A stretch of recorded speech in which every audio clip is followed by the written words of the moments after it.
Welcome to my YouTube channel. ഇന്ന് ഞാനിവിടെ ഇഫ്താർ special കിളിക്കൂടാണ് ഉണ്ടാക്കുന്നത്. അപ്പോൾ അത് എങ്ങനെയാണ് ഉണ്ടാക്കുന്നതെന്ന് നമുക്ക് നോക്കാം.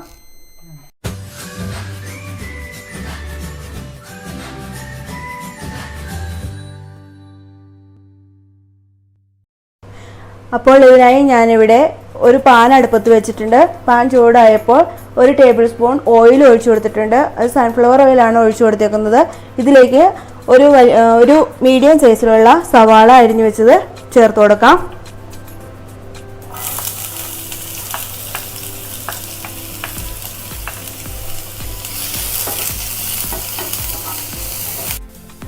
ഇതിലേക്ക് ഇഞ്ചി വെളുത്തുള്ളി പേസ്റ്റ് 1 ടീസ്പൂൺ ചേർത്ത് കൊടുക്കാം. നമുക്ക് ആവശ്യത്തിന് ഉപ്പ് ചേർത്ത് കൊടുക്കാം. ഞാൻ കുറച്ച് കറിവേപ്പിലയും കൂടി ചേർത്തിട്ടുണ്ടായിരുന്നു. ഇത് നല്ലവണ്ണം വഴറ്റിയതിന് ശേഷം നമുക്ക് പൊടികൾ ചേർത്ത് കൊടുക്കാം. സവാള നല്ലോണം വഴന്നു വന്നിട്ടുണ്ട്. ഇനി നമുക്കിതിലേക്ക് മഞ്ഞൾപ്പൊടി ചേർത്ത് കൊടുക്കാം. ഒരു 1/4 ടീസ്പൂൺ മുഴുവനും ഞാൻ എടുത്തിട്ടില്ല, കുറച്ച് മഞ്ഞൾപ്പൊടി ചേർത്ത് കൊടുക്കാം.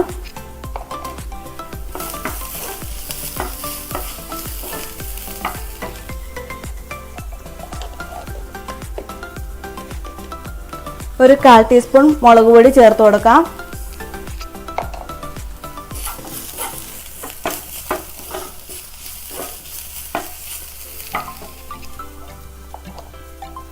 ഒരു 1/2 ടീസ്പൂൺ കുരുമുളക് പൊടി ചേർത്ത് കൊടുക്കാം.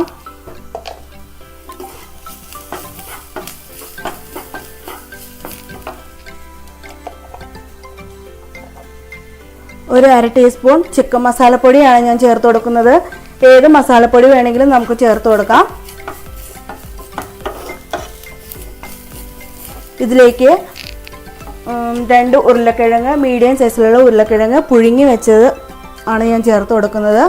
ഉടച്ചെടുത്തതാണിത്. ഇനി നന്നായി ഇതൊന്ന് മിക്സ് ചെയ്യണം.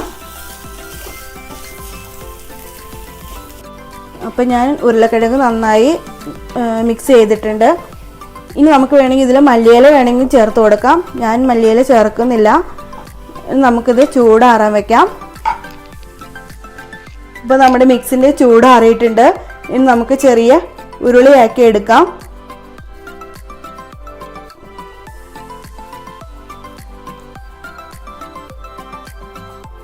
ഈ സ്പൂൺ വെച്ചിട്ട് നമുക്ക് ചെറിയൊരു കുഴി ഉണ്ടാക്കി കൊടുക്കണം. ഇത് കിളിക്കൂടിൻ്റെ ഷേപ്പ് കിട്ടാൻ വേണ്ടിയിട്ടാണ്. നമ്മൾ വളരെ ശ്രദ്ധിച്ച് ചെയ്യണം, അല്ലെങ്കിൽ അത് പൊട്ടിപ്പോവും എണ്ണയിലിടുമ്പോൾ. അപ്പം ഇതുപോലെ ഞാനെല്ലാം ചെയ്തെടുക്കട്ടെ.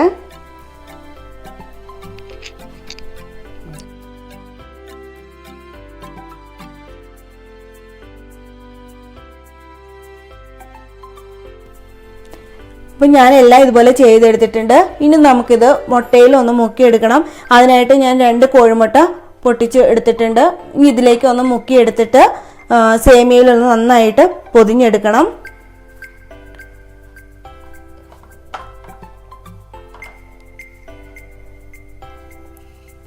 സേമിയ നല്ലോണം സേമിയയിൽ പൊതിഞ്ഞെടുക്കണം. പൊട്ടിപ്പോവാതെ നോക്കണം.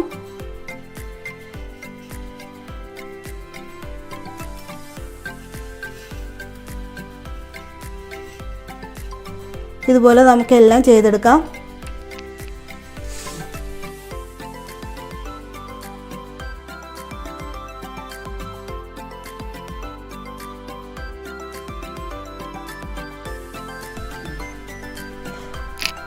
അപ്പോൾ എല്ലാം ഞാൻ സേമിയയിൽ പൊതിഞ്ഞ് വെച്ചിട്ടുണ്ട്. ഇനി നമുക്ക് ഇത് ഫ്രൈ ചെയ്തെടുക്കണം. അതിന് വേണ്ട ഓയിൽ ഞാൻ ചൂടാക്കാൻ വെച്ചിട്ടുണ്ട്. ഓയിൽ ചൂടായിട്ടുണ്ട്. അപ്പോൾ നമുക്കിത് ഓരോന്ന് ഇട്ട് കൊടുക്കാം.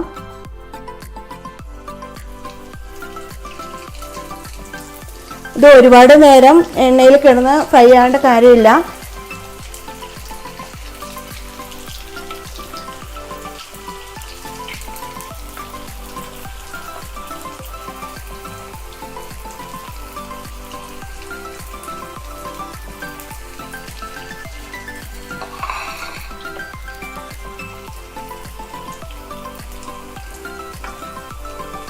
ഒരു സൈഡ് നല്ലോണം നിറം മാറി കഴിയുമ്പോൾ നമുക്ക് തിരിച്ചിട്ട് കൊടുക്കണം.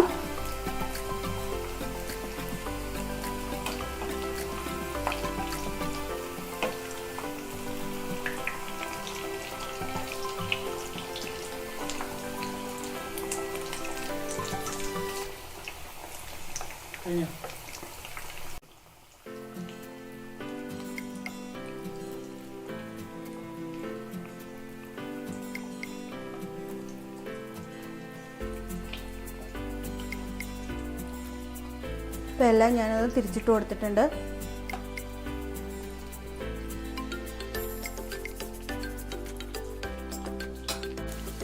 ഇപ്പോൾ നന്നായി ഫ്രൈ ആയിട്ടുണ്ട്. നമുക്ക് ഇതിന്ന് മാറ്റാം.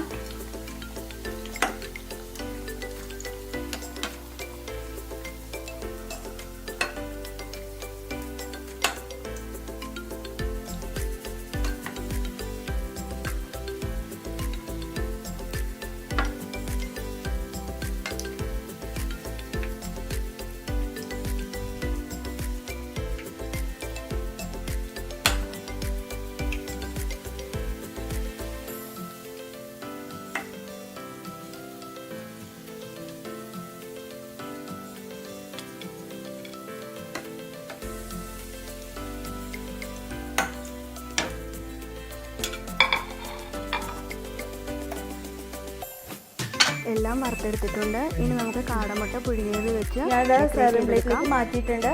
അപ്പോൾ നിങ്ങൾ എല്ലാവരും ഇതൊന്ന് ട്രൈ ചെയ്ത് നോക്കണം, അഭിപ്രായങ്ങൾ അറിയിക്കണം. ഈ വീഡിയോ നിങ്ങൾക്ക് ഇഷ്ടമായെങ്കിൽ ലൈക്ക് ചെയ്യുക, ഷെയർ ചെയ്യുക, സബ്സ്ക്രൈബ് ചെയ്യുക.